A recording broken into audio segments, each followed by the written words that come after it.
উপস্থিত রাজ্য কোঅর্ডিনেশন কমিটির নেতৃত্ব এবং আজকের এই সভার অভিভাবক প্রিয় সমিতি জেলা নেতৃবৃন্দ এবং সমবেত সচিববৃন্দ, প্রত্যেকটি আমাদের প্রিয় সমিতি পশ্চিমবঙ্গ রাজ্য সরকারি পেনশনার সমিতি সাংস্কৃতিক উপসমিতির পক্ষ থেকে বিশ্বকবির গান দিয়ে শুরু করছি। আমার সঙ্গে কথায় সহযোগিতা করছেন আমারই বন্ধু বিশ্বজিৎ ব্যানার্জি এবং আজকে যে রাজ্য সরকারি পেনশনার সমিতির যে কর্মসূচি তার সাফল্য কামনা করছি।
आज पेंशनार समितिर जो मुखपत्र कोविड তার 30 বছর পূর্তি, সেই পূর্তিকে সামনে রেখে পরিবার পরিজনকে নিয়ে যে আজকে সাংস্কৃতিক অনুষ্ঠান, সেই সাংস্কৃতিক অনুষ্ঠানে প্রথমেই আমি রাজ্য কোঅর্ডিনেশন কমিটির পক্ষ থেকে সাফল্য কামনা করব।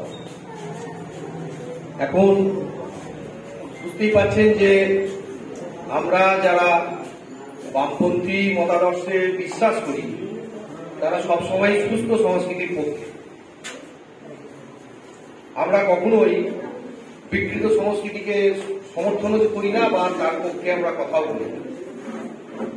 কিন্তু আমরা দেখছি যে পশ্চিমবঙ্গ তথা ভারতবর্ষ জুড়ে বিভিন্ন জায়গায় যেভাবে বিভিন্ন শাসক দল অপসংস্কৃতির পক্ষে আমাদের যুব সমাজকে, মূলত আমাদের পরিবার পরিজনের অভ্যন্তরে যে সমস্ত ছেলেমেয়েরা রয়েছে তাদেরকে ঠেলে দিচ্ছে, এটা আমাদের কাছে একটু বিপজ্জনক।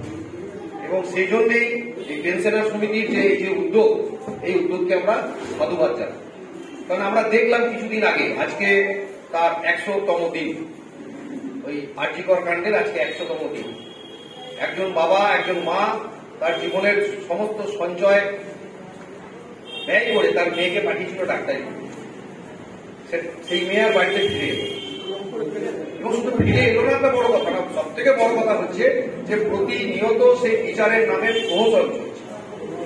আমরা দেখছি যে কিভাবে একজন অপরাধীকে বাঁচানোর জন্য রাজ্য সরকার কোটি কোটি টাকা সুপ্রিম কোর্টে ব্যয় করছে। তো এই যে অপসংস্কৃতি, সর্বস্তরের অপসংস্কৃতি, আপনারা যদি একটু লক্ষ্য করেন যে এই যে আমরা কলেজ স্তরে যে সমস্ত ছেলে মেয়েদের আমরা দেখতাম আগে অনুষ্ঠানগুলো হয়, সেখানেও দেখবেন একটা অপসংস্কৃতির বাতাবরণ। সেই জায়গায় দাঁড়িয়ে আজকে পেনশনার সমিতির যে মুখপাত্রের যে 30 বছর পূর্তি এবং তাকে কেন্দ্র করে যে সাংস্কৃতিক অনুষ্ঠান, এটা সত্যিই প্রশংসনীয়।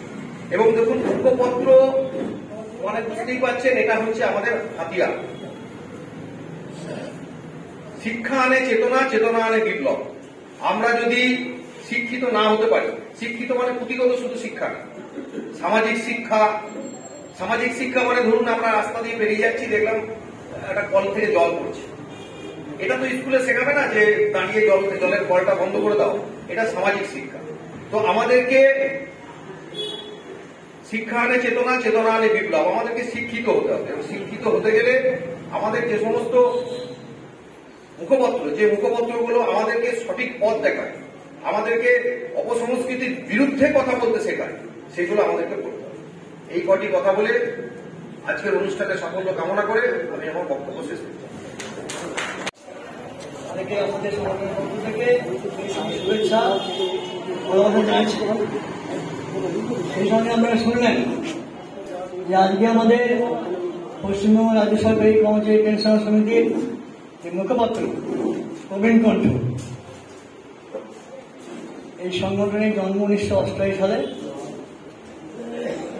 পরবর্তী 1999 সাল থেকে একটা বুলেটিন আমাদের প্রকাশ হতো, বুলেটিন।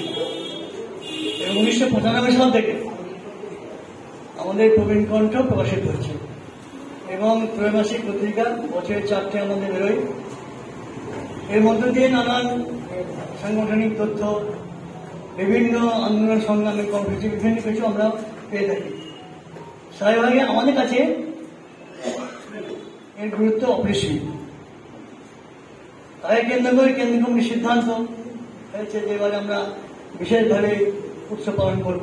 সব জায়গায় উৎসব উদযাপন কমিটি হয়ে গেছে, জেলাতে হয়েছে, আমাদের মহকুমা স্তরে হচ্ছে, কেন্দ্রীয় স্তরে হবে, সারা রাজ্যেই হবে। এই হল। যাই হোক, আমি নতুন করে বেশি কিছু বলবো না। এটুকু বলবো, যারা অপরাধ এসছেন বা আরো হয়তো আসবেন, এই সময় অনেকেই নাম দিয়েছিল, অথচ আসতে পারেনি, কেউ অসুস্থ হয়ে পড়েছেন, বা পরীক্ষা, আগামীকাল পরীক্ষা আছে, এইসবগুলো হচ্ছে বলে কিছু অনুপস্থিত হয়ে গেল। যাই হোক, যারা এসছেন তাদেরকে নিয়ে আমরা সুন্দরভাবে অনুষ্ঠানটা উদযাপন করবো। সকলেই এতে অংশগ্রহণ করবেন এবং সাফল্য কামনা করবেন, এবং আগামী দিনে পরবর্তীকালে যে ধরনের কর্মসূচি হবে নিশ্চয়ই আপনাদের বলবো, এবং সেভাবে আপনাদের সহযোগী করবেন। এটুকু বলে আমার কথা শেষ করছি। সদস্যবৃন্দ, বন্ধুবৃন্দ, রাজ্য কোঅর্ডিনেশন কমিটি প্রতিনিধিবৃন্দ এবং আপনারা কচিকাচা সহ যারা আমাদের আজকের এই অনুষ্ঠানটিতে সমৃদ্ধ করতে এসেছেন, তাদের সকলকে আমার পক্ষ থেকে এবং আমার জেলা কমিটির পক্ষ থেকে হার্দিক অভিনন্দন জানিয়ে কেবল হঠাৎ করে 30 বছরের প্রবীণ কণ্ঠের পূর্তি উৎসবটার প্রয়োজনীয়তা এবং চিন্তা ভাবনা যেটা কেন্দ্রীয় কমিটি নিয়েছেন সে সম্বন্ধে কিছু বলবেন। সাধারণভাবে জানেন যে কোনো বিষয় 25, 50, 75, 100 এইভাবে এই ক্রমে পরিচালিত হয়। 30 বছরে একটা পূর্তি সারাভাবে মনে হচ্ছে 25 বছরের নয়টা। দেখবেন এখানে আমার সম্পাদক বলে গেছে যে সময়কালটা 1988 সালে আমাদের সমিতির জন্ম এবং আজকে 30 বছর 2024 সালে, কারণ প্রবীণগঞ্জের জন্ম হয়েছিল 1994 সালে। তাহলে স্বভাবতই 25 বছরের পূর্তিটা হওয়ার কথা 2019 সালে। এই 19 সালে হয়নি, তার কারণটা হচ্ছে বিভীষিকাময় করোনার পরিস্থিতিটা 19-এ সৃষ্টি হয়েছিল, 19-তে চলেছিল এবং সে সময় বাইরে বেরোনোটাই কঠিন হয়ে পড়ছিল বলেই আমাদের সেই সময় না হয়ে 30 বছর হচ্ছে। এখন সাধারণভাবে বলেছেন রাজ্য কোঅর্ডিনেশন কমিটির প্রতিনিধি এখানে বলেছেন, এখানে আমার প্রিয় সম্পাদকও বলেছেন যে অপসংস্কৃতির একটি ধারা অব্যাহত রয়েছে সেই 2011 সালে থেকে, এবং সে অপসংস্কৃতি আজ শুধু সাংস্কৃতিক অনুষ্ঠান, গান, বাজনা, আবৃত্তি, কবিতার মধ্যে নেই। আজকে সংস্কৃতির মধ্যে হয়েছে খুন, ধর্ষণ, আপনার যেটাকে আমরা থ্রেড কালচার বলছি, মানুষকে হুমকি দিয়ে চুপ করিয়ে রাখার যে ব্যবস্থা, এই সংস্কৃতিকে আনিয়ে এই আমাদের যে সংস্কৃতি ছিল যেটার জন্য আজকে আমরা এসছি সেটাকে প্রায় ভুলিয়ে দিতে চাইছে। অন্যদিকে আমি বিস্তৃত ব্যাখ্যায় যাব না, কারণ আপনারা সকলেই এই বিষয়টা মর্মে মর্মে উপলব্ধি করেন যারাই আমরা পরিবারে থাকি, যে চারিদিক থেকে আমাদের ওপরে শুধু সংস্কৃতি নয়, দিন যাপনের জন্য যে সংস্কৃতি বা যে অবস্থাটা সৃষ্টি করেছে ভারতবর্ষ সহ পশ্চিমবাংলায়, তাতে আমরা ওষ্ঠাগত। তারা আমরা ভুলিয়ে দিতে চাইছে যে আমাদের কোনো নতুন ভাবনা চিন্তা তুলে থাক, তারা বাধ্য হয়ে মনে করাতে চাইছে তাদের সংস্কৃতি এবং কর্মকাণ্ডের মধ্য দিয়ে যে যেভাবে আছি এটাই বেঁচে থাকা, এটাই সর্বোৎকৃষ্টভাবে বেঁচে থাকা, এর ছাড়া অন্য কোনো চিন্তাধারার কোনো সুযোগ নেই। আমরাও যেন খানিকটা অনেকেই এই রয়েস হয়ে এই রকমের জায়গায় আসছি, কিন্তু এই যে আর্থিকর কাণ্ড যেটা ঘটে গেল, সেই কাণ্ডের আজকে 100 দিন পূর্ণ। যোগ সাধকের জন্য আজকে দেশের শাসক এবং রাজ্যের শাসকের যে একটা মেলবন্ধন, এই মেলবন্ধনে যেটা সৃষ্টি করেছে আমার দেশের শাসক, যে 4টে যে ব্যবস্থা গণতন্ত্রকে ঠিক রাখার জন্য, তার ব্যবস্থাগুলোকে তারা সবটাই বড়ায়ত্ত করছে বা তাদের বিষয় কায়েম করতে চাইছে। তাই বিচারের বাণীও আজকে নির্ভীতি নীরবে কাঁদছে। যেখানে শেষ মানুষের আশা, যেখানে শেষ মানুষের জায়গা ছিল, সেখানটাও আমরা ভরসা করতে পারছি না। এই অবস্থার মধ্যে দাঁড়িয়ে এটা তো ঠিক যে শিব দ্বারা সোজা করা যে মানুষগুলো রয়েছে, যে মানুষগুলো ডুবে দেখেছে, যে মানুষগুলো স্বাধীনতা আন্দোলনের ইতিহাস জানে, যে মানুষগুলো পৃথিবীর যে মুক্তিকামী মানুষের ইতিহাস জানে, যে মানুষগুলো 2017 সালে সোভিয়েত রাশিয়ার যে বিষয় সেটাকে জানে, গরিব এবং মুক্তকামী সমাজতান্ত্রিক মানুষের অধিকার কি করে প্রতিষ্ঠিত করতে হয় জানে বা শিখেছে এবং মর্মে মর্মে উপলব্ধি করতে পারছে, সেই জায়গা থেকে কোন জায়গায় আমাদের দেশের শাসক গোষ্ঠী এবং রাজ্যে এই অবস্থাটাকে কায়েম করে আমাদেরকে কোন জায়গায় নিয়ে যেতে চাইছে, এই সমস্তটার উপর ভিত্তি করে রাস্তায় যেমন বহু মানুষ, বহু শ্রমজীবী, শ্রমিক, কৃষক, সাধারণ মানুষ সমস্ত যেমন পথেই আছে, আমার সংগঠনও তেমনি পথেই আছে। আমাদের সমিতি শুধুমাত্র পেনশনার সমিতি সংগঠনের মধ্যেই সীমাবদ্ধ নয়, আমাদের সমিতি একটি সামাজিক সংগঠন। সেই সামাজিক সংগঠনের অঙ্গ হিসেবে সমাজের প্রত্যেকটি মানুষকে এক জায়গায় নিয়ে আসার তাগিদে সমাজের প্রত্যেকটি মানুষকে আমার চিন্তা ভাবনার সঙ্গে একাত্ম করে দেওয়ার তাগিদে এবং সর্বোপরি অপসংস্কৃতিকে নষ্ট করে সুসংস্কৃতির একটা যে জায়গা ছিল সেটাকে আস্তে আস্তে ফিরিয়ে আনার তাগিদে সমস্ত পরিবারকে আমরা যুক্ত করতে চেয়েছি এই মিলন মেলাতে। আমার মহকুমাতে হচ্ছে, আমার জেলাতে হবে, আমার কেন্দ্রীয়গতভাবেও হবে। সমস্ত মানুষকে এক জায়গায় জানিয়ে প্রবীণগঞ্জের কথা যেমন বলবো, তেমনি যে অবস্থার মধ্যে প্রবীণগঞ্জ 1994 সালে শুরু হয়েছিল, 2024-এ দাঁড়িয়ে প্রবীণগঞ্জকেও কি সমস্যার সম্মুখীন হতে হচ্ছে, যে একটা সংগঠন চালাতে যে সংগঠন কি কি সমস্যার সম্মুখীন হতে হচ্ছে সেটাও আপনাদেরকে একসঙ্গে মিলিয়ে একাত্ম হয়ে শোনানোর জন্যও আমাদের একসঙ্গে চলার আবেদন জানিয়েও আমরা এই বিষয়টা কেন্দ্রীয় কমিটি এই কর্মসূচি নিয়ে। ধরুন আমরা বললাম রাস্তায় আছি, রাস্তায় শুধু আমরা আর্থিকর গণধর্ষণের বিরুদ্ধেই তো নেই, আমরা আমাদের ওপর সমাজের ওপর গণতন্ত্রকে কন্ট্রোল করার যে চেষ্টা, যে চেষ্টাগুলো স্বল্প সময়ে আমাদের আস্তে পৃষ্ঠে জড়িয়ে আরো আমাদের বলা চেপে করতে চাইছে, তার বিরুদ্ধে একটা প্রতিবাদ স্বল্প সময়ে রাজ্য সরকারি কর্মচারীদের বৃহত্তম যে সমিতি, রাজ্য কোঅর্ডিনেশন কমিটি, সেটা করেছে। তার জন্মলগ্ন 1956 সাল থেকে আজও চালিয়ে যাচ্ছে এবং আজকেও এই রাজ্যিকরের সঙ্গে আমার দাবি দেওয়ার সঙ্গে এই যে সরকারি ব্যবস্থার মধ্যে যে আপনার আমাদের যে কন্ট্রাকচুয়ালের যে কর্মসূচি, লক্ষ লক্ষ লোককে কেমন ওইটাই কর্মসূচি, আর কোন চাকরি নেই, এই অবস্থার মধ্যে দাঁড় করিয়ে দিতে চাইছে, তার বিরুদ্ধেও পথে সবসময় নেমেছে। এবং এই জন্যই আগামী 26 তারিখে আমাদের রাজ্য কোঅর্ডিনেশন কমিটি সিউড়িতে একটা 6 ঘন্টা এইগুলোর প্রতিবাদে একটা আমরা অবস্থান কর্মসূচি হবে সিউড়িতে, এবং সেইটা হবে সকাল দুপুর 12টা থেকে 6টা পর্যন্ত। আমার অনুরোধ থাকবে, আমার সংগঠনের যারা নেতৃত্ব, আমার সংগঠনের যারা সদস্য, তারা বেশি বেশি করে এখানকার রাজ্য কোঅর্ডিনেশন কমিটি যে ব্যবস্থা নিয়েছেন তাদের মাধ্যমে ওখানে সকলে একসঙ্গে যে সমবেত হয়ে এই প্রচেষ্টাকে, এই যে আগামী যেটা আজকে আমি বললাম যে আপনাদেরকে সাথী করে, আপনাদেরকে একাত্ম করে, যেমন আজকে আমরা কচিকাতাদের সহ আমাদেরও পেনশনারদেরও একটা খেলা আছে, সেটা হচ্ছে আপনার বল থ্রো।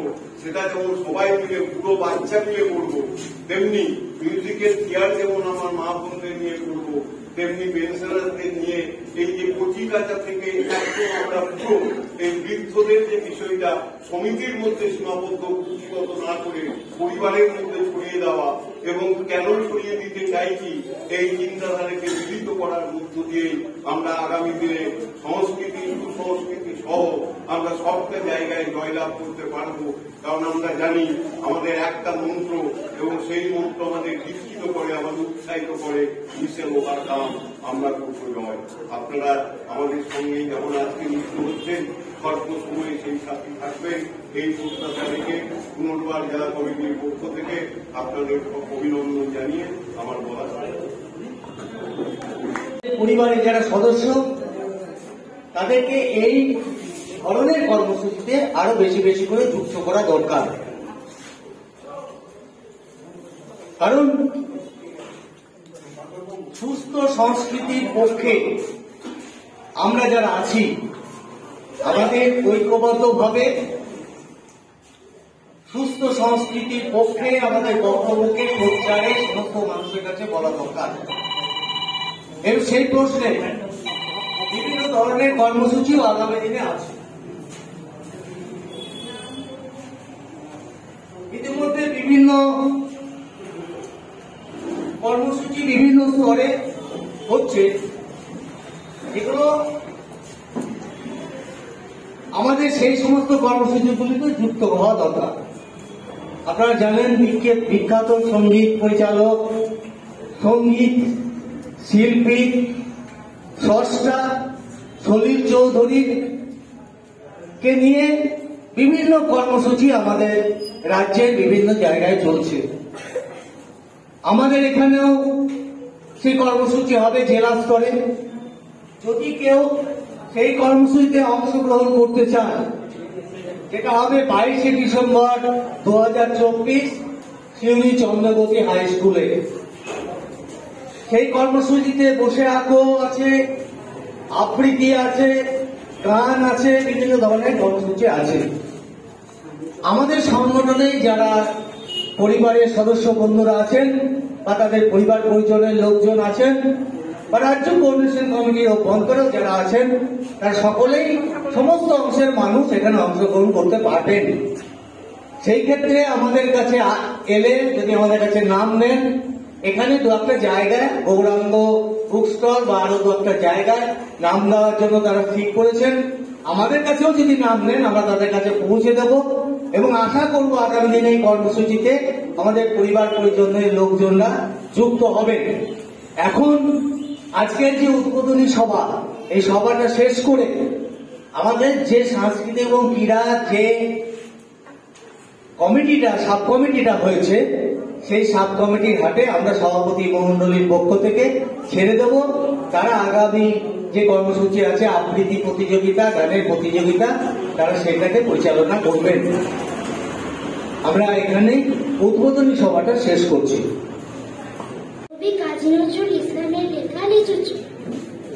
বাবুদের তাল পুকুরে, হাবুদের ডাল পুকুরে, সে কি বাস করলে তারা, বলি থাম একটু দাঁড়া।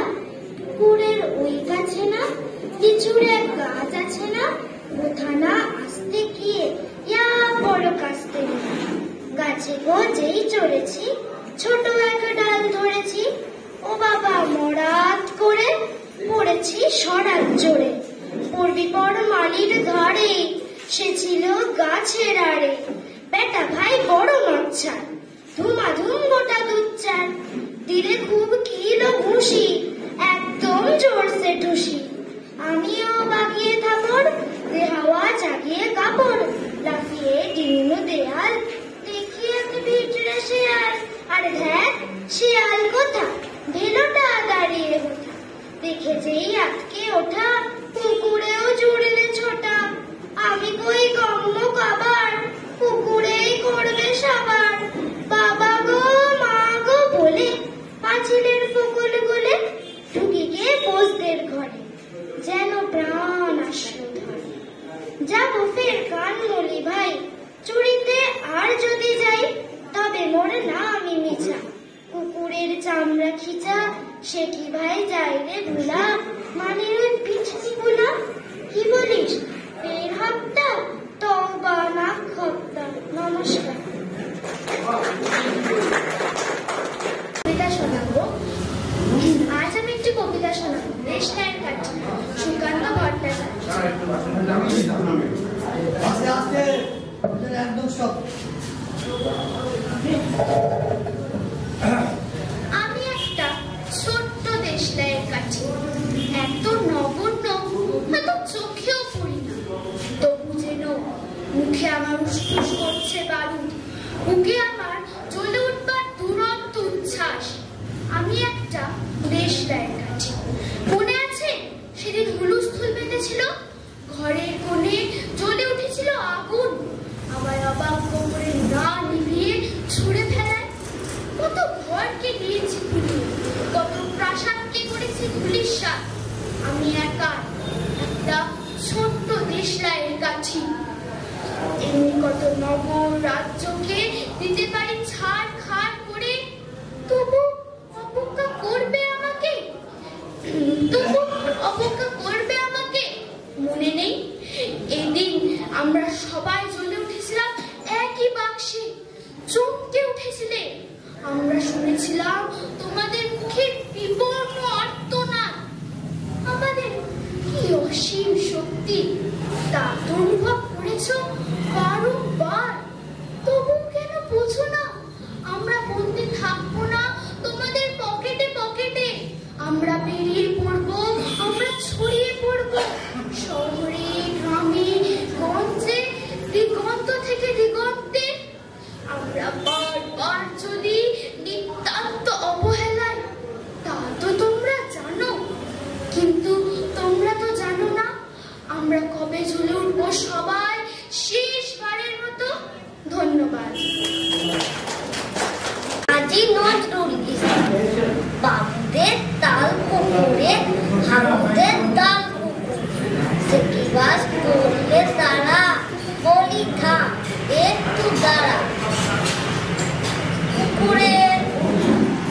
ওই গাছে না লিচুর এক গাছ আছে না? গাছ আছে না, ওটা না আসতে গিয়ে বড় আসতে গিয়ে গাছে যেই ধরেছি ছোট এক ডাল ধরেছি। ও বাবা মোরাত করে ধরেছি সরাত জুড়ে মালির ঘরে ছিল গাছের আড়ে বেতাবাই বড় বাচ্চা তোমার ওটা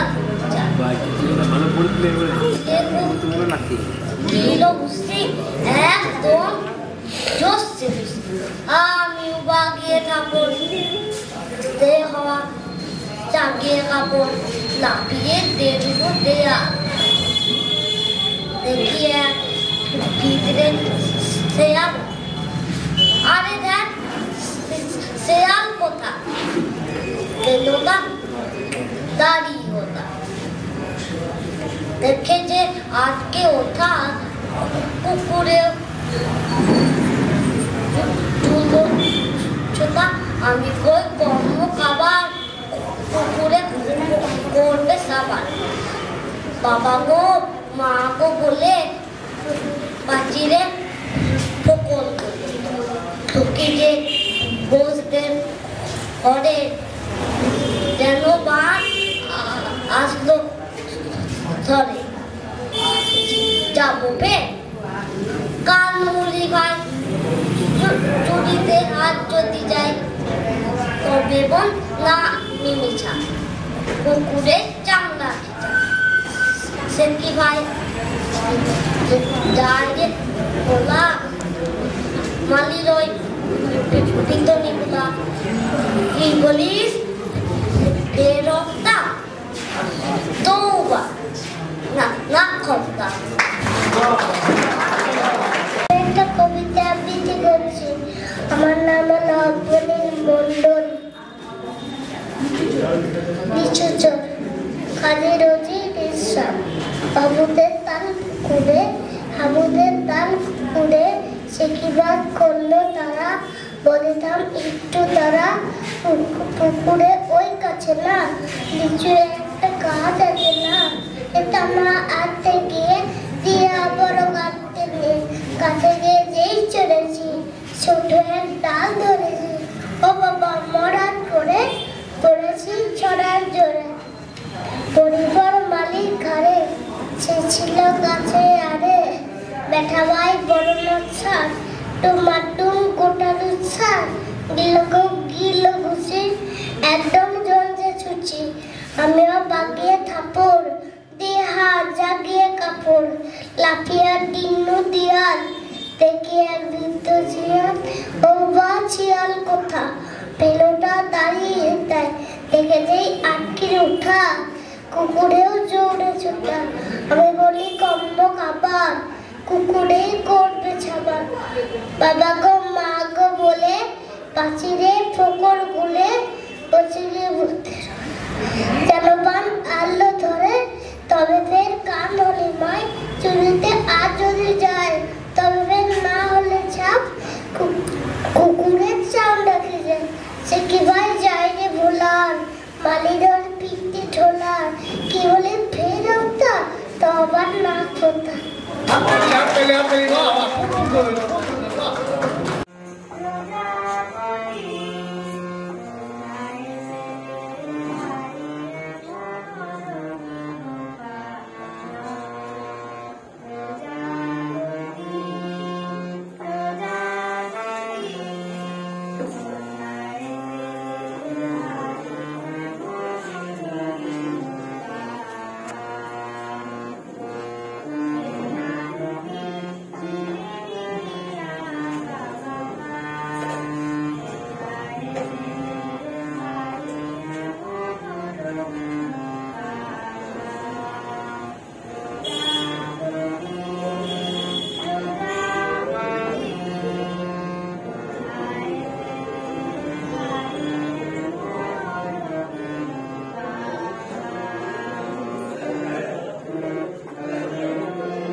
নমস্কার।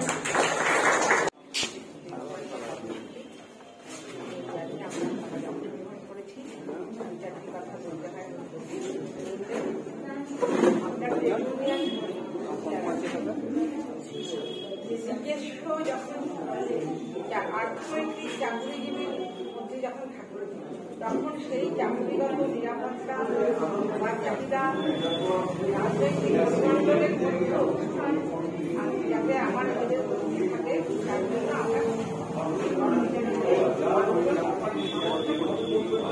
কিন্তু প্রকৃত অর্থে ট্রেড ইউনিয়ন ছাড়াও আমরা মহিলারা এই সমাজ ব্যবস্থায় বা যুগ ধরে নিজেদের অস্তিত্ব রক্ষার জন্য সংগ্রাম করে এসেছি। সংসারে বাইরে সমাজ জীবনে এবং আমরা যারা পড়াশোনা করেছি স্বাধীনতা সংগ্রাম সেখানেও আমাদের মহিলারা আছে। শুধুমাত্র মহিলাদের ভূমিকা এটা বড় কথা নয়, তবে আমাদের করতে হয়। আমরা যারা চাকরিজীবী ছিলাম আমাদের অনামানটার জন্য, অর্থনৈতিক দাবি দেওয়ার জন্য, সুস্থভাবে প্রশাসনিক কাজকর্মকে এগিয়ে নিয়ে যাওয়ার জন্য আমাদের কিছু ধারাবাহিক দাবি দেওয়া থাকবে, সেগুলো পরিপূরণের জন্য আমরা সংগ্রাম আন্দোলন করেছি। কিন্তু যখন আমরা চাকরি জীবন থেকে অবসর গ্রহণ করি, আমাদের সারাটা জীবনে মহিলাদের কোনো নারী বলুন পুরুষ বলুন মানুষ হিসেবে প্রকৃতির সঙ্গে সমাজের সঙ্গে যে অস্তিত্ব বজায় রাখার জন্য একটা ধারাবাহিক আন্দোলন বা সংগ্রাম থাকেই। কখনো ভিতরে কখনো বাইরে, ওটা প্রকাশ পায়, ওটা প্রকাশ পায়। মানুষের আছে অনেক মহিলারাই আছে খুব সুন্দর, মানে গুনগুন করে গান করেন, রান্না করতে আবার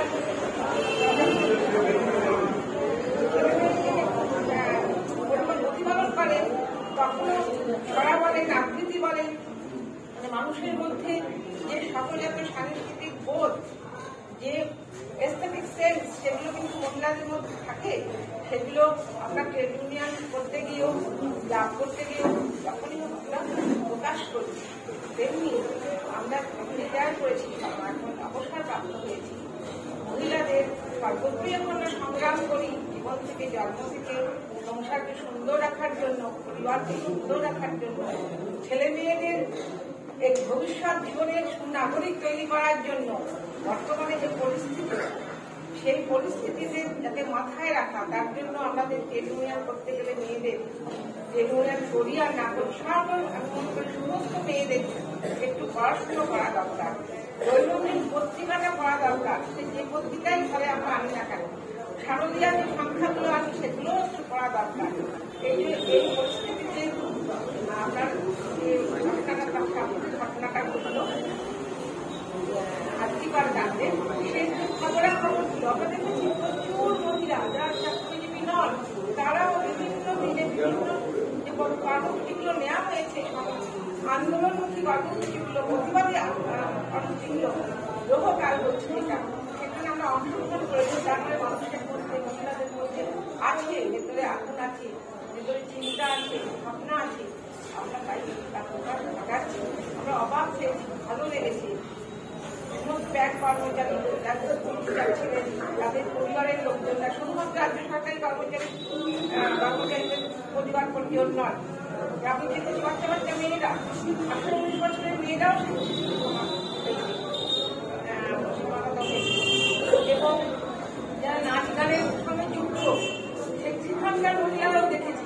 খুব ভালো লেগেছে, মনে হয়েছে না আমাদের যেগুলো আমরা যারা চাকরি করি শুধুমাত্র তারাই সংগ্রাম আন্দোলন করছি, তারাই না নয়, আমাদের মেয়েদের প্রত্যেকের মধ্যে থাকি, সন্তান উৎপাদন করছি, পরিবারকে দেখে রাখছি, বা সামাজিক অনেক কাজকর্ম করছি।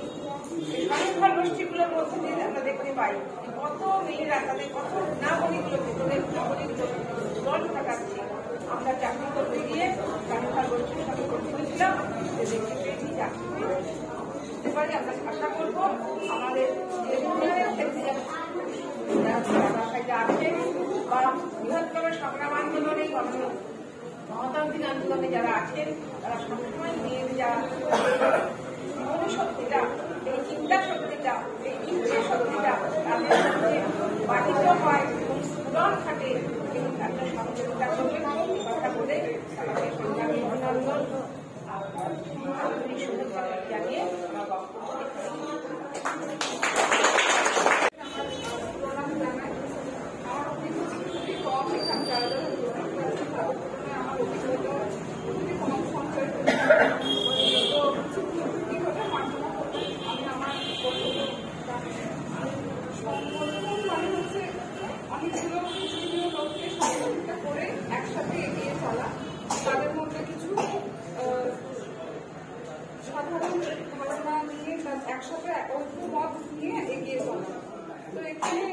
মহিলাদের নিয়ে বা বর্তমান সামাজিক পরিস্থিতি নিয়ে যে ডামাডোল বা একটা মানে সাধারণ আমরা যে সুস্থ স্বাভাবিক সমাজ আমরা কামনা করি সেটা আমরা পাচ্ছি না এবং আগামী প্রজন্মকে দিতে পারছি না, সেই মানে সুনিশ্চয়তাও আমরা পারছি না দিতে। তো আমার মনে হয় যে মহিলাদের তো আগে থেকে এখন অনেকটাই মহিলারা বাড়ির বাইরে বেরিয়ে আসছে, সাংস্কৃতিক জগৎ সমস্ত ক্ষেত্রে মহিলাদের কি বলবো পার্টিসিপেশনটা অনেকটাই বেড়েছে আগে থেকে। তো ট্রেড ইউনিয়ন সম্পর্কে আমার সেরকম সুস্পষ্ট ধারণা না থাকলেও এর জেনারেল একটা যে মানে ধারণা আছে আমি সেটার উপরে ভিত্তি করেই বলছি যে প্রত্যেকটা সেক্টরেই আমাদের উচিত মেয়েদের আরো এই রাজনীতিটাকে দূরে সরিয়ে রাজনীতির আনুষঙ্গিক যে কর্মসভা বা সভা সমিতি সেগুলোতে মহিলাদের আরো বেশি করে আমার মনে হয় অংশগ্রহণ করা উচিত। শুধুমাত্র বয়স্ক নয়, তরুণ যে প্রজন্ম যারা উঠে আসছে তাদের মানসিক চিন্তা ভাবনা আর শুধুমাত্র আরো আধুনিক তরুণ তরুণীরাও যদি সভা সমিতিগুলোতে যোগ দেয় আমার মনে হয় আরো আমরা পথ খুঁজে পাবো। আর আরেকটা কথা যে এই সভা সমিতিগুলোর মেয়েদেরকে কোনো লিডারশিপে দেওয়া হয় যে মেয়ে প্রধান বা একটা মেয়েকে কোনো অভিজ্ঞ একজন কারোর সঙ্গে যদি তাকে সাহায্য করতে মানে কেউ একজন অভিজ্ঞ থাকলো তাকে সাহায্য করলো মানুষের মধ্যে আমার মনে হয় আরো বেশি কার্যকরী হবে ওটা। শুধুমাত্র ঘরোয়া মহিলারাই মানে যদি কোনো কর্মজগতে যারা থাকে তারা তো এই সমাজের সঙ্গে মানিয়ে নিতে সক্ষম, কিন্তু যারা ঘরোয়া হবে বাড়ি থেকে কম বেরো তাদেরকে যদি আরো বেশি করে মধ্যে যুক্ত করা হয় আমার মনে হয় সেটা খুব ভালো হবে। তাছাড়া বিভিন্ন সেক্টর যেগুলোতে মহিলা কর্মী বেশি তাদেরকে এক জায়গায় করা, তাদের কর্মক্ষেত্রে কি কি অসুবিধা সুবিধা তারা কি কি সমস্যার সম্মুখীন হয় দৈনন্দিন জীবনে। এখন প্রত্যেকটা কর্মক্ষেত্রে কিন্তু লবি একটা খুব ভূমিকা পালন করে যে এই লবি করতে না হলে আমি এই সুযোগ সুবিধা পাবো না, এই লবির আন্ডারে না থাকলে আমি এই সুযোগ সুবিধা পাবো না। বিভিন্ন রকম ট্রেড কালচার তো আছে, রাস্তায় চলতে ফিরতে আমাদেরকে সম্মুখীন হতে হয় নানা রকম সমস্যা। সেই কোনো কর্মক্ষেত্রেই হোক রাস্তায় ফিরতে চলতেই হোক অনেক সময় আমাদের নানা রকম সমস্যার সম্মুখীন হতে হয় এবং সেই সমস্যার সমাধান করতে প্রশাসন দিতে পারে না বা কোনো আইনের পদ্ধতি সভাপতির মধ্যে থাকে নিজেদের মধ্যে আলাপ আলোচনার মধ্যেও কিন্তু নিজেদের আত্মবিশ্বাসটাও অনেকটা বৃদ্ধি পায়, তাতে কিন্তু মেয়েদের মধ্যে যে ভয় সংকুচিত হয়ে থাকা সেটাও খানিকটা কমবে। তাছাড়াও আমার মনে হয় যে বিভিন্ন অর্গানাইজেশন আমাদের দেশে আছে মেয়েদের নিয়ে, উইমেন্স ট্রেড কর্পোরেশন সেবা বলে একটা ইন্ডিয়া বেস্ট মেয়েদের ট্রেড ইউনিয়ন আছে। এইরকম যদি আরো মানে গ্রাউন্ড লেভেলে এগুলো তো মানে মানে মফস্বল এরিয়া গ্রামে গ্রামে গিয়ে প্রচুর এরকম মহিলা কর্মী আছেন যারা দৈনন্দিন জীবনে নানা রকম সমস্যার সম্মুখীন হয় বিভিন্নভাবে জেন্ডার ইকুয়ালিটি যেটা নিয়ে আমরা কথা বলি এখন। আমার মনে হয় এখনকার দিনে জেন্ডার ইকুয়ালিটির থেকেও মানুষ হিসেবে আমাদের ছেলে মেয়ে এরকম আলাদা বিবেক না করে প্রত্যেকে যদি আমরা মানে মেনে নিই যে ঠিক আছে মানুষ হিসেবে তাদের প্রাথমিক যে প্রাপ্যগুলো সেগুলো যদি আমরা বুঝে নিতে পারি তাহলে মনে হয় আমাদের কর্মসূচিটা আরো বেশি সুবিধা হবে।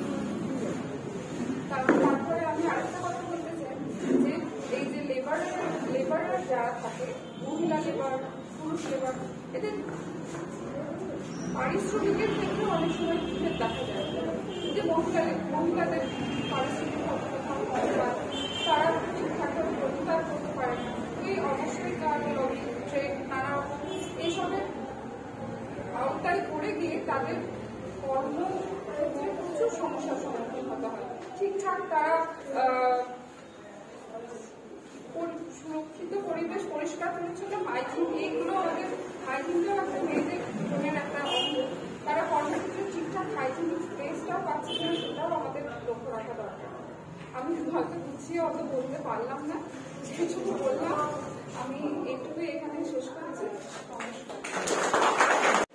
ছোটদের আমার স্নেহ ভালোবাসা, বড়দের প্রণাম। ট্রেড ইউনিয়ন তো আমরা সংসারে থাকি, বাড়ির সবাই তো চাকরি বাকরি করি না, যারা করেন তারা হয়তো এইসব ট্রেড ইউনিয়নের সঙ্গে সংযুক্ত আছেন। তো আমরা যারা মহিলারা বাড়িতে থাকি তাদেরও কিন্তু ভূমিকা খুব কম কিছু নয়। কেননা একটা বলেন রাজনীতি বাড়ি অমুক বাড়ির মহিলা উনি সার্ভিস করেন না, ঘরে থাকেন, কিন্তু একটা সংসার করে রাজনীতির ক্ষেত্রে যে সমাজ পরিচালনা করা যতটা কঠিন কাজ, একটা সংসারকে পরিচালনা করা কিন্তু তার থেকে একটু কম নয়। আমরা যদি মহিলারা সংসার না সামলাই তাহলে কিন্তু আপনারা পুরুষরা বাইরে এসে এই ট্রেড ইউনিয়ন রাজনীতি এটা সেটা করতে পারবেন না। এই যে সত্যি সত্যি তাই, শিক্ষিত মায়েদের সন্তানরা কখনোই নিরক্ষর থাকেন না। কেননা বাবারা তো বাইরে বাইরে থাকেন, মায়েরা তাদের সন্তানদের প্রতি কতটা শ্রমদান করে সেটা শুধু সন্তানেরাই জানেন বা মায়েরাই জানেন। বিশ্বকবি, আমাদের বিশ্বকবি রবীন্দ্রনাথ ঠাকুর বলে গিয়েছেন, এই যে আমাদের শশা করা পৃথিবী, তার অর্ধেক সৃষ্টি করেছেন পুরুষ, অর্ধেক সৃষ্টি করেছেন নারী। সেই নারীদেরকে কিন্তু আমাদের খুব একটা উচ্চতায় নিয়ে যাওয়া হয় না, অধিকার দেওয়া হয় না। আমরা বাইরে হয়তো অনেকেই বলি যে সমান সমান আমাদের অধিকার, কিন্তু কর্মক্ষেত্রে দেখা যায় একটা পুরুষ যদি একটা মহিলাকে আগিয়ে না দেন বা সহযোগিতা না করেন, সে মহিলার কিছুতেই আগিয়ে যাবার শক্তি নেই। মানে সমান অধিকার, ছেলে মেয়েকে সমান পড়াশোনা করতে দিচ্ছি, দিয়ে যখন হায়ার এডুকেশনে পাঠাচ্ছি, হায়ার এডুকেশন করছে, সেখানে গিয়ে এই যে কয়েকদিন আগের ঘটনা, সেখানে তো যথেষ্ট পরিমাণে আমাদের মহিলাদেরকে মেয়েদেরকে আগিয়ে দিতে ভয় করছে। কি করে আমরা এবার তাদেরকে বাইরে পাঠানো? হ্যাঁ বলছি, আমরা সবাই প্রতিবাদ করতে চাইছি, কিন্তু তার ফলপ্রসূ কতটা হচ্ছে? বলছি অনেক কিছু, এটা সেটা নানান রাজনীতি, আবার হ্যাঁ হয়নি তাও নয়, হয়েওছে। বর্তমান যুগে অনেক আগের যুগ থেকে করলেও বর্তমান যুগের মহিলারা অনেকেই বাইরে এসেছেন, অনেক কিছুই করছেন, গোষ্ঠী এটা সেটা সবই চলছে। মহিলাদের স্বাধীনতা অবশ্য কেউ কাউকে কোনো স্বাধীনতা দেয় না, স্বাধীনতাটা মনে হয় অর্জন করে নিতে হয়, অধিকারটা মনে হয় অর্জন করে নিতে হয়।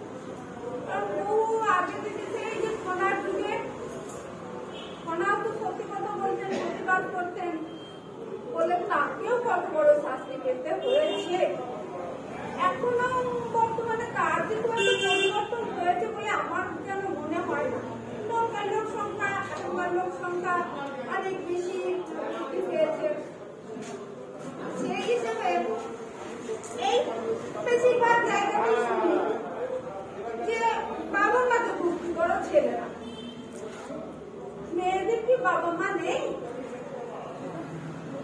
তারা কি কারো গর্ভে জন্ম নেয়নি? কিন্তু সে যখন একটা ছেলের সঙ্গে তার বাড়িতে একটা অপরিচিত পরিবেশে গিয়ে সেখানে তাকে মানিয়ে নিতে হবে, তাকে বলছে তুমি মানিয়ে নাও বাবা মাকে, আমার বাবা মাকে মানিয়ে নাও, সেবা করো, এটাই তোমার ধর্ম। কিন্তু ছেলে তাকে তো বলছে না যে শ্বশুর বাড়িটা তোমারও নিজের বাড়ি, তারাও তোমার বাবা মা। তবে আমি শুনে যাচ্ছি হয়তো আপনাদের ট্রেড ইউনিয়ন বিষয় থেকে, তবে আমার যেটা বক্তব্য বা আমি যেটা বুঝি দেখি রাস্তায় ঘাটে এখানে ওখানে সংসারে যেটা ঘটে সেইটাই বলছি। আমি এমন কিছু জানি না ট্রেড ইউনিয়ন বা আপনাদের, তবে আমরা রান্না করে দিয়ে আমার ঠিক আছে, সকাল থেকে রান্না বান্না করেছিলাম, পাঠিয়েছিলাম, সবসময় বেরোতে পারি না। শুনি আজকে এই আছে, এটা আছে, সেটা আছে। যাই হোক, সবাই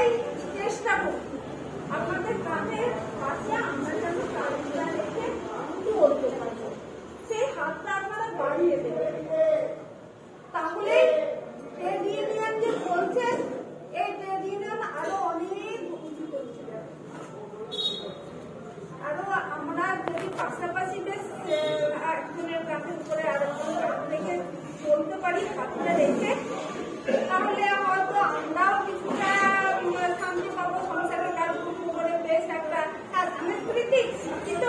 এখন অনেক মহিলারা অনেক কিছু শিখেছে, সেটা তারা প্রকাশই করতে পারে না।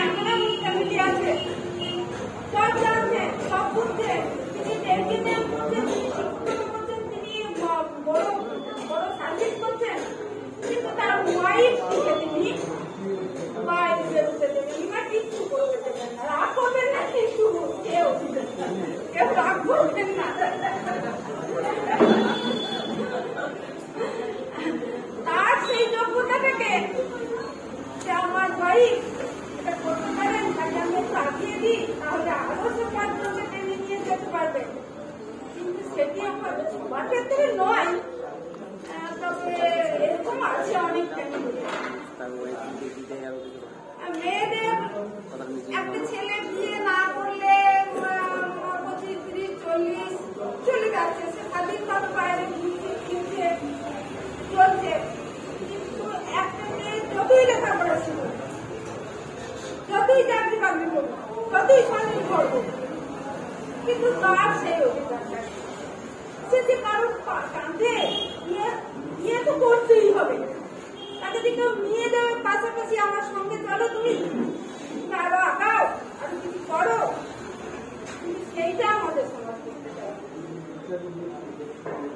দেখুন, আমি আবারও সমাজে নিচ্ছি, কি বলছে আমি জানি না, তবে এই সমাজ ব্যবস্থার পরিবর্তন হওয়া অনেক দরকার। আর সেটা বলতে হলে এই ট্রেড ইউনিয়ন যেমন আরো সংগঠন আছে, এই সংগঠনগুলো হাত ধরে হয়তো আরো একটা ট্রেড ইউনিয়ন বা একটা অনুষ্ঠান করতে বাইরে এসেছি। এইভাবে ছোট্ট ছোট্ট অনুষ্ঠান উপলক্ষে মহিলাদেরকে বাইরে নিয়ে আসা হয়, আরো কত খুশি হয়, তাদের সাহসটা আরো বাড়ে, তারা আরো কিছু জানতে পারে। এইভাবে বলতে না আমার আছে ঘরের মুহূর্তের বাইরে বেরোলে আমরা সমাজটাকে দেখতে পারবো, সমাজটা উপলব্ধি বলতে আসবে। যে কথাগুলো উনি বললেন এটা বাস্তব জীবনের প্রায় প্রত্যেকের ক্ষেত্রেই সত্য। মেয়েদের বিভিন্ন ভূমিকা রয়েছে, সংসারের অভ্যন্তরে যেমন রয়েছে, সমাজের বাইরেও রয়েছে, এবং সেই ভূমিকাটা আমরা দেখলাম আরজিকর কাণ্ডের ক্ষেত্রে যেমন দেখেছিলাম, তেমনি আমরা দক্ষিণ 24 পরগনা, উত্তর 24 পরগনা সন্দেশখালীর ক্ষেত্রেও দেখেছিলাম যে মহিলাদের ভূমিকা স্বতঃস্ফূর্ততার সঙ্গে অন্যায়ের বিরুদ্ধে লড়াই করার যে সংঘবদ্ধ যে মূর্তি, সেই মূর্তি আমাদের প্রত্যেকের সামনে উদীয়মান হয়েছে। সেই পথ ধরেই চলতে হবে। যে সমস্ত মনীষীরা বিদ্যাসাগর থেকে শুরু করে, রামমোহন থেকে শুরু করে, যে সমস্ত মনীষীরা মহিলাদের এগিয়ে নিয়ে যাওয়ার জন্য বিধবা প্রথা, সতীদাহ প্রথা রোধ করার প্রশ্নে যে নবজাগরণ সৃষ্টি হয়েছিল, সেই জাগরণ আজকে সামনে এগিয়ে যাওয়ার যে আলোর পিছনে চলে যাওয়ার জন্য যে আহ্বান, সেই আহ্বানে মহিলাদের সামিল হতে হবে। আমরা যেহেতু আমাদের যে রাজ্য সরকারি পেনশনার সমিতির মুখপত্র প্রবীণ কণ্ঠে 30 বছর পূর্তি, এই পূর্তি উপলক্ষে এই অনুষ্ঠান আমরা বিশ্ব সমীক্ষায় দেখছি যে বর্তমান সময়ে আমাদের যে পঠন পাঠনের যে বিষয়টা, আমাদের যে পঠন পাঠনের জন্য লাইব্রেরির ব্যবস্থা ছিল, লাইব্রেরিটা প্রায় উঠে যাওয়ার মতোই হয়েছে আমাদের রাজ্যের। বিভিন্ন প্রত্যেকটা ব্লকে, প্রত্যেকটা অঞ্চলে অঞ্চলে লাইব্রেরি করেছিল বামপন্থী সরকার শিক্ষার প্রসারের জন্য, যাতে বাড়ির মহিলা থেকে পুরুষ সবাই একটা পঠন পাঠনের মধ্যে দিয়ে তার চেতনাটা উন্মেষ ঘটায়। কিন্তু বর্তমান সময়ে আমরা বিগত কয়েক বছর ধরে দেখছি সেই চেতনার উন্মেষটা ঘটছে না। আমাদের সেই লক্ষ্যটা অন্যদিকে চলে যাচ্ছে, মোবাইল, টিভি ইত্যাদি যে ইলেকট্রনিক্স মিডিয়া, সেই মিডিয়ার দিকে চলে যাচ্ছে। আমাদের যে প্রিন্ট মিডিয়া, আমাদের যে বই, সেই বইয়ের যে সংরক্ষণের যে জায়গা লাইব্রেরি, সেই লাইব্রেরিতে বই মানে পঠনের ক্ষেত্রে, পাঠকের যে গ্রাহকের ক্ষেত্রে সংখ্যাটা প্রতিদিনই কমে যাচ্ছে। এটা শুধু আমাদের কথা না, এটা বিশ্ব সমীক্ষায় উঠে আসছে। এইটা কিন্তু কাটাতে হবে। আগেকার দিনে আমরা দেখেছি মহিলারা ঘরে যারা চার দেওয়ালের অভ্যন্তরে থাকে, তারা কিন্তু বাড়ির পুরুষদের দিয়ে বই, গল্পের বই, বিভিন্ন গল্পের বই তারা বাড়িতে নিয়ে আসা করাতেন এবং বাড়িতে পড়াশোনা করতেন। সুতরাং সেই জায়গাটা আমাদের ফিরিয়ে আনতে হবে। সেই লক্ষ্যেই আমাদের এই যে 30 বছর উদযাপন, আমাদের যে মুখপত্রগুলো বেরোয়, আমাদের সমিতির যেমন মুখপত্র প্রবীণ কণ্ঠ, তেমনি রাজ্য কোঅর্ডিনেশন কমিটির মুখপত্র সংগ্রামী হাতিয়ার, এছাড়া বিভিন্ন রাজ্য কোঅর্ডিনেশন কমিটির অভ্যন্তরে যে সংগঠনগুলো রয়েছে, প্রতিটি সংগঠনের মুখপত্র রয়েছে। সেই মুখপত্রগুলো পঠনের বিষয়ে আমরা একটু অনাগ্রহী হয়ে পড়ছি এবং বইগুলো ঠিক মতো সময় না আসার কারণে আরো কিছু একটা হচ্ছে। এবং যেহেতু আমরা অ্যাডভান্স খবর আমরা প্রিন্ট ইলেকট্রনিক্স মিডিয়ার মধ্যে দিয়ে আমরা জানতে পেরে যাচ্ছি, সেজন্য আমাদের প্রিন্ট মিডিয়ার যে সমস্ত খবরাখবরগুলো পঠন পাঠনের ক্ষেত্রে আগ্রহ আমাদের কমে যাচ্ছে। এই জায়গাতে কিন্তু আমাদের যে এই 30 বছর পূর্তি, এই 30 বছরের পূর্তি কিন্তু এটা আমাদের একটা লক্ষ্য রয়েছে, যাতে আমাদের পড়ার আগ্রহটা দিনে দিনে আমাদের বাড়ে। এটা আমাদের লক্ষ্য আমাদের রয়েছে। বন্ধু কত বেশি বাড়াবো না, লোডশেডিং হয়ে রয়েছে। আমাদের যে আরেকটা আকর্ষণীয় খেলা আমাদের রয়েছে, আমাদের মহিলাদের নিয়ে যে আমাদের মিউজিক্যাল চেয়ার রয়েছে। আমাদের যে সমস্ত প্রতিযোগিতাগুলো হয়ে গেল, আমরা যে প্রতিযোগী যারা স্থান অধিকার করেছে নামটা পরে ঘোষণা করবো আমাদের এই ইভেন্টটা হয়ে যাওয়ার পরে। আমাদের সামনে একটুখানি সময় দেবেন, আমরা সামনেটা একটু খালি করে নেব। এই জায়গায় আমরা এই পর্যন্ত নাম পেয়েছি যে মিউজিক্যাল চেয়ারে রীতা বন্দ্যোপাধ্যায়, সন্ধ্যা সেনগুপ্ত, হৈমন্তী নন্দী, সুলেখা মণ্ডল, সুকৃতি মণ্ডল, বৈশাখী মণ্ডল, আরো রানী মেন্দি। আর যদি কেউ থাকে নামটা দিতে পারে। নামগুলো আরেকবার বলছি: রীতা বন্দ্যোপাধ্যায়, সন্ধ্যা সেনগুপ্ত, হৈমন্তী নন্দী, সুলেখা মণ্ডল, সুকৃতি মণ্ডল, বৈশাখী মণ্ডল, আরো রানী মেন্দি।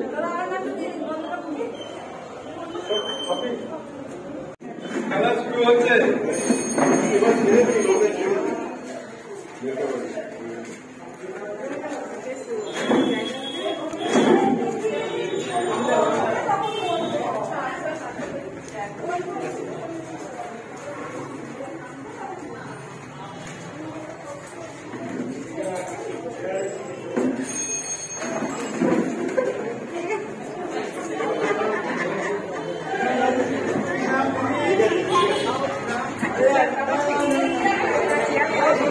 আবার একটা কমাতে হবে।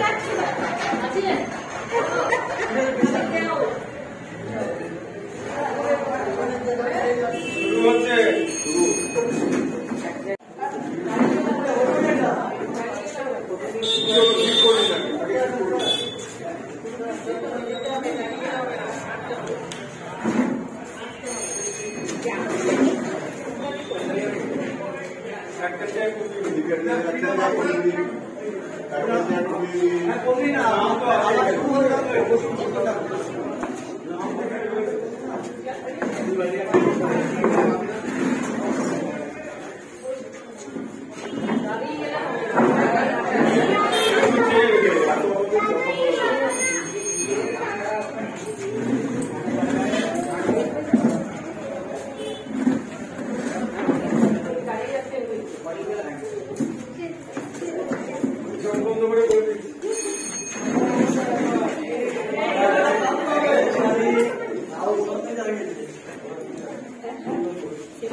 Hit the wicket.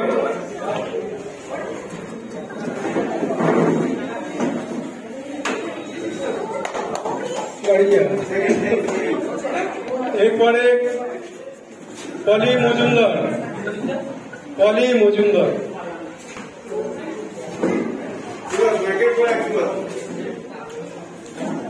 রঞ্জিতা রায়,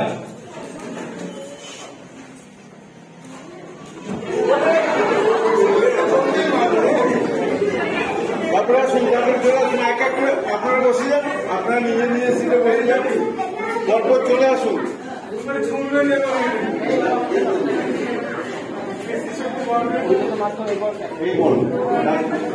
সুলেখা মন্ডল,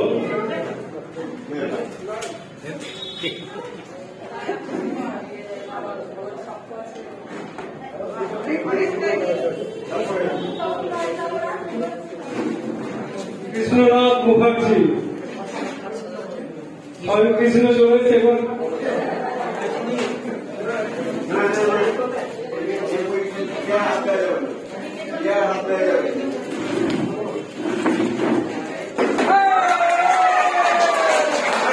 কৃষ্ণ চলে এসছে, লক্ষ্য পূরণ হয়ে গেছে কৃষ্ণ। এরপরে সীমা রায়,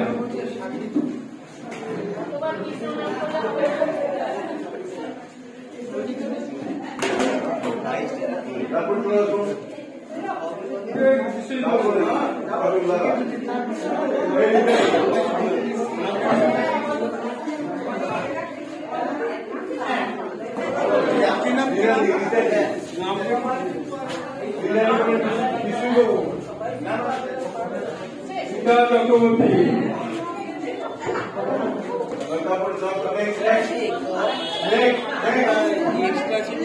বিশ্বজিৎ মুখার্জি,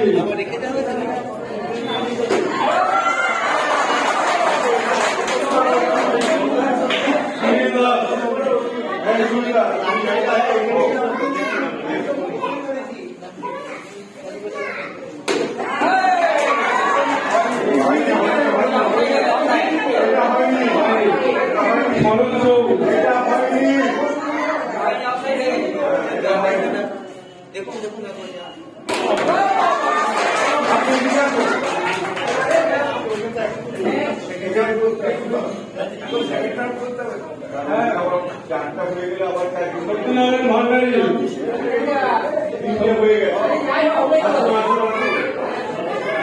জানকী দুর্গাদা,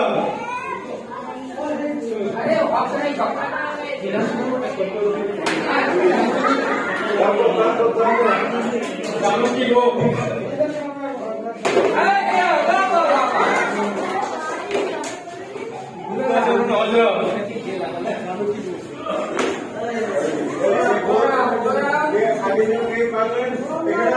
বলরাম ভান্ডার,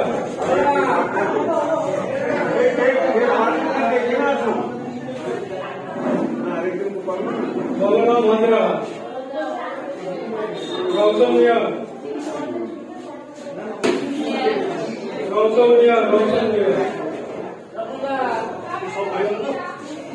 এই আপনার রেজন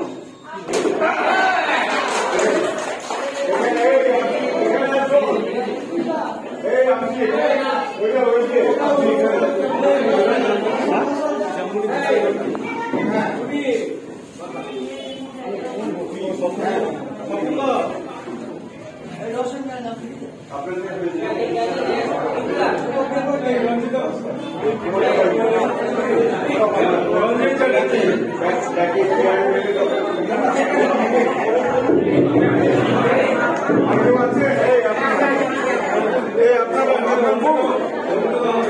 অনেক হয়ে গেছে আপনার এই যে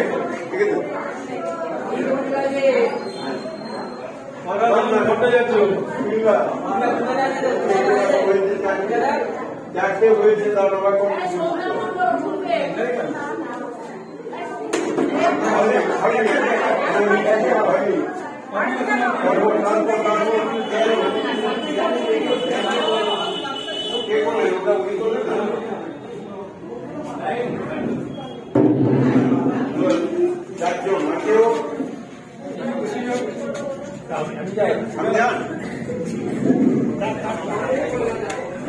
পার্থদা আসুন দাদা আসুন আসুন এখানে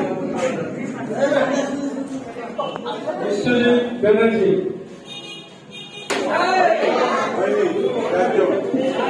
সুনীলদা সুনীল ভট্টাচার্য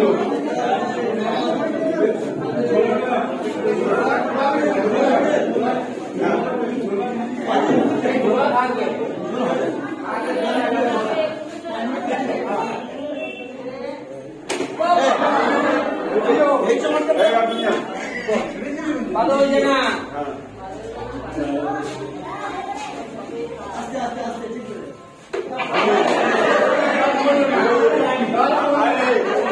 পার্থদা ও পার্থদা আসুন আপনি হলে হয়ে গেল আমাদের একদম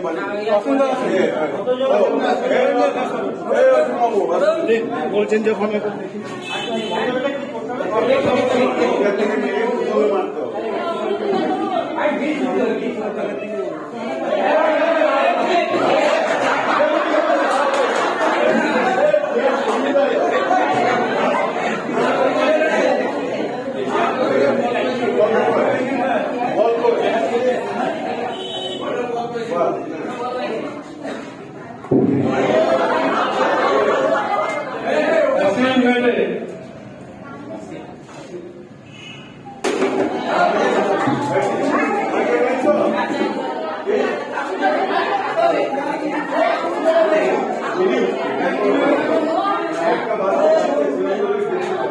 আমি আছি আমি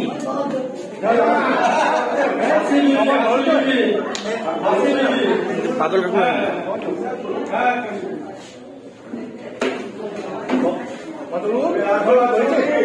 হয়েছে তো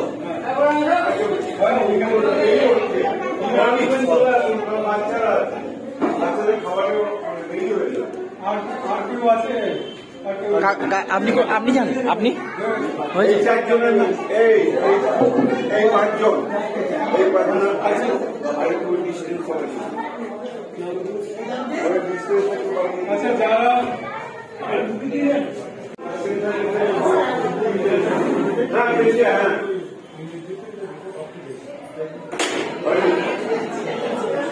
আমার দুজনের মধ্যে হবে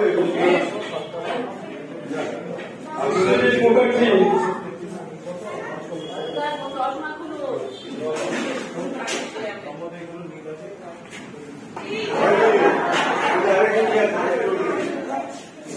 জানকী গো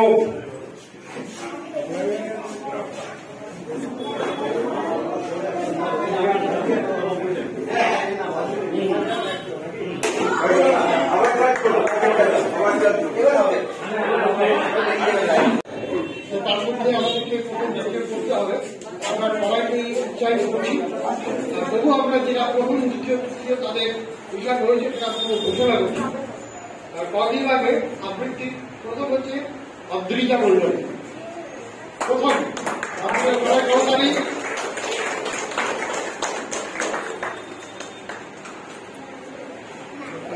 কদিন আগে দ্বিতীয় হয়েছে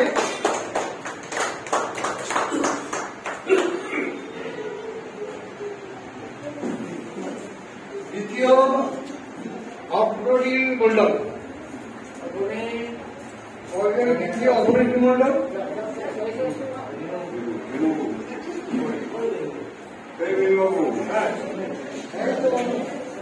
অগ্রণী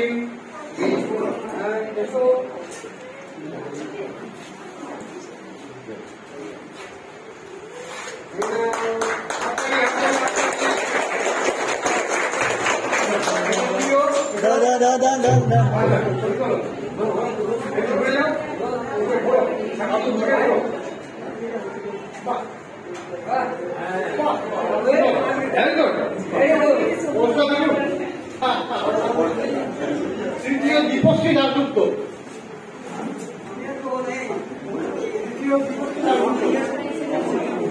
তার পক্ষে দাদু তখন বস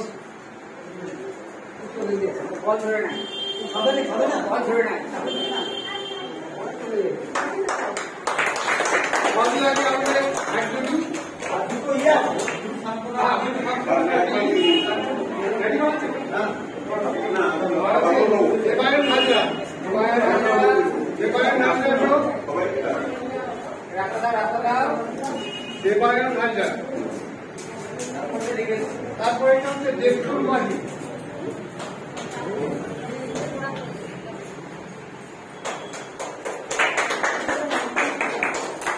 দেবসুর মাঝি,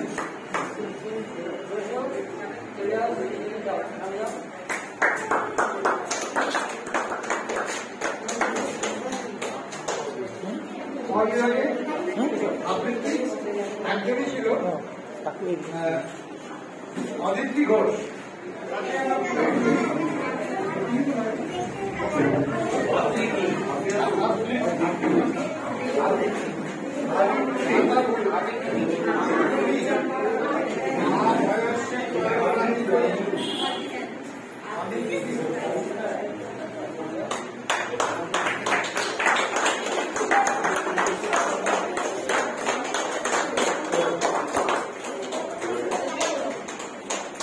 এরপরে যাচ্ছে আমরা সঙ্গীত বিভাগ, দুজনই ছিল আমাদের সাক্ষিকা ঘোষ প্রথম হচ্ছে সাক্ষিকা ঘোষ, দ্বিতীয় বিহার ভট্টাচার্য। সাক্ষিকা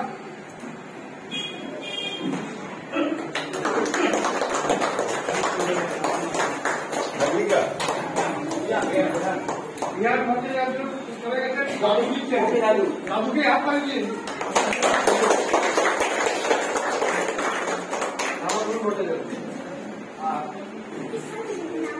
সঙ্গীত সরকার একজন ছিল সুপ্রীতি ঘোষ।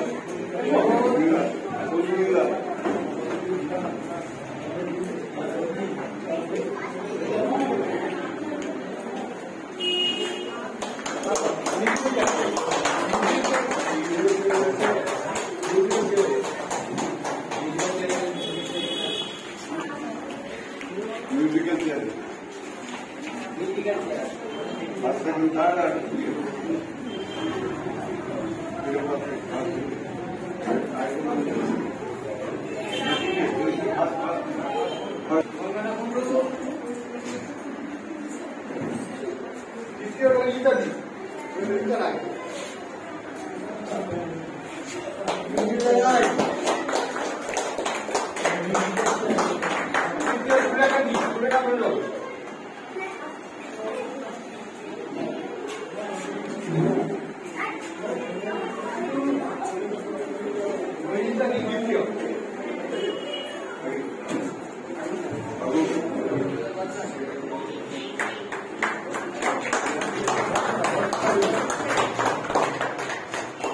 বাকিদের নামগুলো বলুন।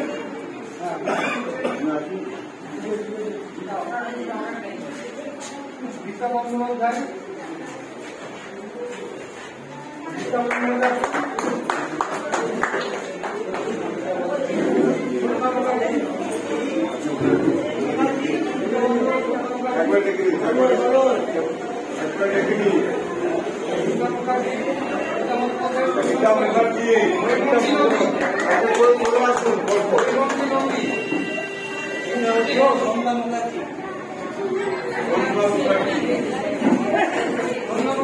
হৈমন্তী নন্দী,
সুচিত্রা এবং মধুমিতা আমাদের সঙ্গে সহযোগিতা করেছেন।